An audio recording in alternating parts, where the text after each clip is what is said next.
Hi నమస్తే, నేను మీ history Venkat sir, ఈనాడు columnist. అయితే తెలుగు రాష్ట్రాలలో పోలీసు ఉద్యోగాలకు సంబంధించినటువంటి నోటిఫికేషన్లు సిద్ధంగా ఉన్నాయి. ముఖ్యంగా ఆంధ్రప్రదేశ్లో ఆగస్టు 15న ఈ పోలీస్ ఉద్యోగాలు ఇవ్వడానికి నోటిఫికేషన్ అనేటువంటిది రెడీగా ఉంది. అయితే ఈ ఆగస్టు 15న రిలీజ్ అయ్యేటువంటి ఏదైతే పోలీస్ రిక్రూట్మెంట్ ఉందో ఆ రిక్రూట్మెంట్లో అందరూ ఎదురు చూసేటువంటి నోటిఫికేషన్ ఏంటి అంటే కానిస్టేబుల్ సంబంధించినటువంటి ఉద్యోగాలు. అంటే దాంట్లో ఎస్ఐ అనేటువంటి అంశాలు కూడా ఉన్నాయి. కానీ ఈ కానిస్టేబుల్ అనేటువంటి ఉద్యోగాలు అనేటువంటివి చాలామంది వ్యక్తులు ఎదురు చూస్తున్నటువంటి ఉద్యోగాలుగా మనం చెప్పొచ్చు. అంటే మనం ఈ వీడియోలో దేని గురించి డిస్కస్ చేస్తాం సార్ అంటే కానిస్టేబుల్కి సంబంధించిన అంశాల గురించి డిస్కస్ చేస్తాం. ఓకేనా? అయితే ఈ కానిస్టేబుల్ ఆగస్టు 15వ తేదీన నోటిఫికేషన్ అనేటువంటిది ఇవ్వనున్నారు. ఏమి అంతగా భయపడాల్సిన అవసరం లేదు. కొంచెం ఎక్కువ కష్టపడితే చాలు మనం జాబ్ అనేటువంటిది ఈజీగా సాధించవచ్చు. కొంచెం కష్టపడితే చాలు అనమాట. అంటే అప్లికేషన్ వేసేటువంటి వ్యక్తులు అందరూ కూడా నోటిఫికేషన్కి చదవరు.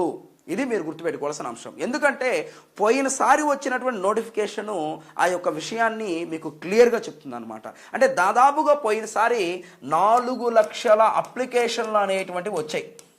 4 లక్షల అప్లికేషన్లు వేశారు. సుమారుగా దాదాపుగా 4 లక్షల అప్లికేషన్లు వేస్తే దాంట్లో ప్రిలిమ్స్ క్వాలిఫై అయినటువంటి వ్యక్తులు ఎంతమంది సార్ అంటే సుమారుగా లక్ష అంటే దాదాపుగా 90,000 చిల్లర, 90,000కు పైగా 1,00,000 మంది కూడా అవ్వలేదన్నమాట. అంటే నేను సుమారుగా ఇస్తున్నా.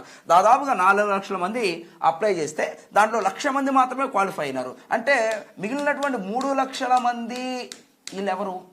ఇది ఇక్కడ మన క్వశ్చన్ మార్క్. కాబట్టి అప్లికేషన్ చూసి భయపడాల్సిన అవసరం లేదు.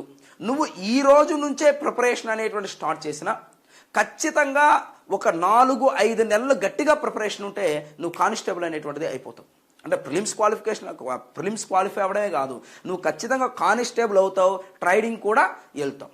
అయితే ఇక్కడ నేను చెప్పాలనుకున్నటువంటి ముఖ్యమైన అంశం ఏంటి అంటే ఈ కానిస్టేబుల్ ఉద్యోగాలలో మహిళల పాత్ర ఏంటి, ఇది ఇక్కడ నేను మాట్లాడుతున్నాను అనమాట. ఈ యొక్క అంశాన్ని చివరి వరకు చూడండి. చివరి వరకు చూస్తే మీకు క్లారిటీ అనేటువంటిది వస్తుందన్నమాట. అంటే ఈ మహిళలు అనేటువంటి వ్యక్తులు ఎవరైతే ఉన్నారో వాళ్ళు ఇంకంటే అంటే పురుషులతో పోల్చుకుంటే కొంచెం ఈజీగా జాబ్ అనేటువంటిది గెయిన్ చేయొచ్చు.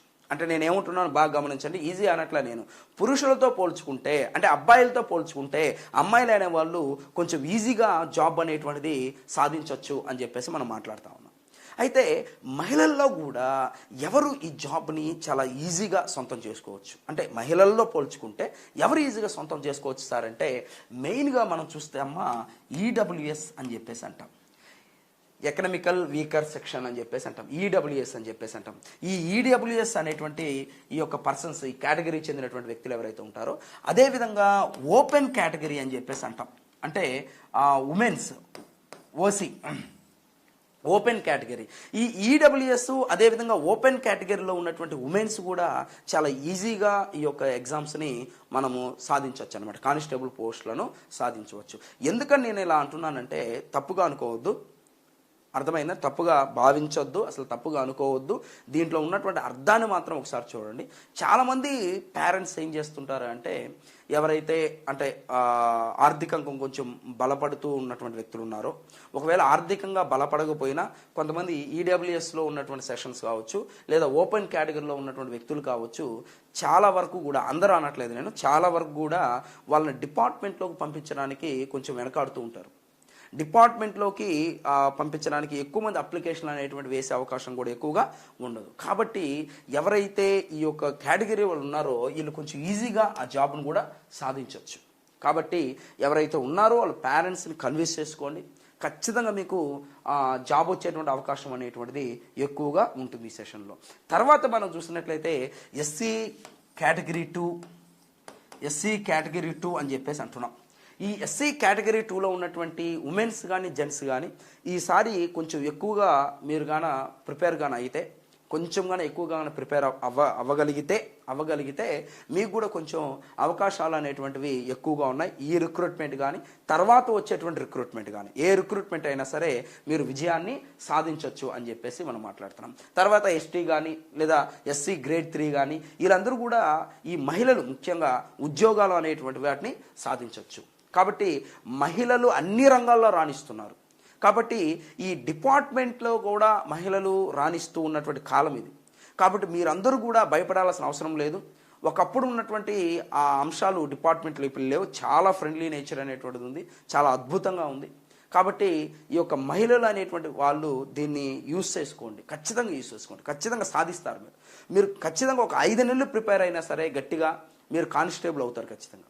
తర్వాత మళ్ళీ కావాలంటే మీరు ఇంకో పోస్ట్కి అప్లై చేసుకొని తర్వాత ఇంకో దాంట్లోకి వెళ్ళిపోవచ్చు. ఇది కూడా చాలా మంచి పోస్ట్గా మనం చెప్పచ్చు. అయితే సార్ ఇక్కడ అన్ని సబ్జెక్టులను ఎలా చదవగలం సార్? ఇప్పుడు ఆగస్టులో నోటిఫికేషన్ అంటున్నారు సార్. ఆగస్టులో నోటిఫికేషన్ అయితే అన్ని సబ్జెక్టులను మేము కవర్ చేయగలమా అంటే అన్ని సబ్జెక్టులను ఒక 3 నెలల్లో కవర్ చేయడం ఇంపాసిబుల్. ఆ 3 నెలలు 4 నెలలు చదివినా కూడా, అంటే నా అభిప్రాయం ఏంటంటే ఆగస్టులో నోటిఫికేషన్ అనేటువంటిది రిలీజ్ చేసిన ఆగస్టు 15న నోటిఫికేషన్ అనేది రిలీజ్ చేస్తే కనీసం 45 డేస్ అనేటువంటిది టైం అనేటువంటిది ఇస్తాడనమాట. లేదా ఖచ్చితంగా 50 డేస్ 100%. నేను అనుకుంటున్నది ఏంటంటే 100% 50 డేస్ అయితే మాత్రం ఖచ్చితంగా ఇచ్చేటువంటి అవకాశం ఉంది. కాబట్టి 50 రోజులు ఇస్తే, లేదా 2 నెలలు ఇస్తే, లేదా 3 నెలలు, అంటే 2 నుంచి 3 నెలల లోపల మనం చేయగలమా సార్ అంటే చేయలేం. అది పాసిబుల్ కాదు. అంటే అది చేసినా కూడా మనకి ఎలా ఉంటుందంటే సార్, అది చాలా అంటే ఏదో చదువుకొని వెళ్ళిపోయామా అనేటువంటి లెవెల్లోనే ఉంటుంది. కాబట్టి మీరు ఏం చేయాలి అంటే ఎక్కువ మార్కులు వచ్చేటువంటి సబ్జెక్ట్ అయితే ఉందో తక్కువ కాలంలో ఫినిష్ అయ్యాలి, ఎక్కువ మార్కులు రావాలి, దాని మీద ఫోకస్ చేయండి ఎక్కువగా. అంటే నేనేమంటున్నానంటే ఇప్పుడు ఎగ్జాంపుల్ ఇంగ్లీష్ చాలా తక్కువ టైంలో కంప్లీట్ చేయొచ్చు, దాదాపుగా 30 మార్కుల్ని మనం సాధించవచ్చు. అదేవిధంగా దాదాపుగా హిస్టరీలో కూడా సెలెక్టెడ్ టాపిక్స్ చదివితే నేను ఆ టాపిక్స్ ఏంటి అనే దాని మీద కూడా నేను వీడియో అనేది చేస్తాను, వెయిట్ చేయండి. కాబట్టి హిస్టరీ అనేటువంటిది ఏదైతే ఉందో హిస్టరీని కూడా సెలెక్టెడ్ టాపిక్ చదువుకుంటే దాదాపుగా మీకు ఆ సబ్జెక్ట్ నుంచి 30 మార్కులు వచ్చినా మీరు ఒక 20 నుంచి 22 మార్కులు ఖచ్చితంగా సాధించవచ్చు. నెక్స్ట్ రెగ్యులర్గా కరెంట్ అఫైర్స్ మీరు ఫాలో అయినా సరే 30 మార్కులు సాధించే అవకాశం ఉంది. ఓకేనండి. అదే అంటే ఇలాంటి సబ్జెక్ట్ అనమాట. కాబట్టి ఒక 5 నుంచి 6 సబ్జెక్టులు, ఒక 5 నుంచి 6 సబ్జెక్ట్స్ అని మీరు నేర్చుకోగలిగితే ఖచ్చితంగా మీకు ఒక 100 నుంచి 120 మార్కులు అనేటువంటివి స్కోర్ చేసేస్తారు. తర్వాత మెయిన్స్ వచ్చే నాటికి ఈ మిగిలినటువంటి దాని మీద కూడా ఫోకస్ పెట్టచ్చు. అంటే వీటి మీద కొంచెం ఫోకస్ తగ్గించి, ఓకేనా, దీన్ని రివిజన్ చేసుకోవడానికి ఒక 2 అవర్స్ 1 అవర్ కేటాయిస్తూ మిగిలిన సబ్జెక్టుల మీద ఎక్కువ మీరు కానీ ఫోకస్ చేస్తే ఇప్పుడు ప్రిలిమ్స్లో మార్కులు కొంచెం తగ్గినా కూడా మెయిన్స్లో మీరు విజయాన్ని సాధించవచ్చు. కాబట్టి మిత్రమా అర్థం చేసుకోండి, ఖచ్చితంగా నోటిఫికేషన్ ముందు నుంచే ప్రిపేర్ అవ్వండి. సార్ కోచింగ్ అవసరమా ఇది కూడా అడుగుతా ఉన్నారు చాలామంది. కోచింగ్ అనేటువంటిది ఉంటే ఇంకొంచెం మంచిది. అర్థమైతే కోచింగ్ లేకుండా కూడా చదువుకునేటువంటి వ్యక్తులు ఉన్నారు. కానీ కోచింగ్ అనేటువంటిది ఉంటే మీ ప్రయాణం అనేటువంటిది హైవే మీద వెళ్ళినట్టు. అంటే హైవే మీద ఎంత ఫాస్ట్గా అయితే వెళ్తామో అంత ఫాస్ట్గా వెళ్తాం. ఆ కోచింగ్ అనేది మీ ఇష్టం, అది ఆన్లైన్ కావచ్చు, ఆఫ్లైన్ కావచ్చు, ఎలా అయినా మీకు కోచింగ్, గైడెన్స్, సరైనటువంటి గైడెన్స్ అనేటువంటిది ఉంటే అవసరం.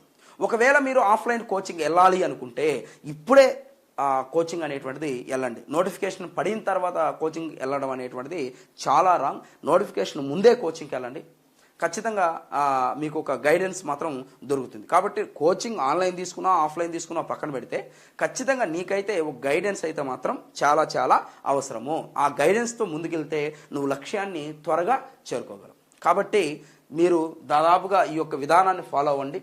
ఎవరైతే మహిళలు ఉన్నారో, ఎవరైతే బాగా గుర్తుపెట్టుకోండమ్మా సిస్టర్స్, ఖచ్చితంగా చెప్తున్నాను, మీరు చాలా త్వరగా మీరు సెటిల్ అవ్వాలి అనుకుంటే మాత్రం దీన్ని కొంచెం సీరియస్గా తీసుకోండి. ప్రిపరేషన్ అనేది కంటిన్యూ చేయండి. ఓకేనా? మీకు ఎప్పుడు కావాలన్నా సరే మీకు సమాచారాన్ని అందించేటువంటి ప్రయత్నం చేస్తాం. మీకు దీనికి సంబంధించినటువంటి ఇన్ఫర్మేషన్ కావాలన్నా, లేదా దీనికి సంబంధించినటువంటి సమాచారం, దీనికి సంబంధించినటువంటి ఏ సమస్య అయినా, అంటే ఏదైనా సరే మీరు అడగాలనుకుంటే ఇది ఒక కామెంట్ రూపంలో మనకు తెలియజేయండి. మీకోసం ఖచ్చితంగా వీడియోస్ అనేటువంటివి చేస్తూ ఉంటాను. ఖచ్చితంగా మీకు ఇన్ఫర్మేషన్ అందాలి అంటే మన ఛానల్ని లైక్ చేయండి, సబ్స్క్రైబ్ చేయండి. ఓకేనా? ఉంటాను. నేను మీ హిస్టరీ వెంకట్ సార్.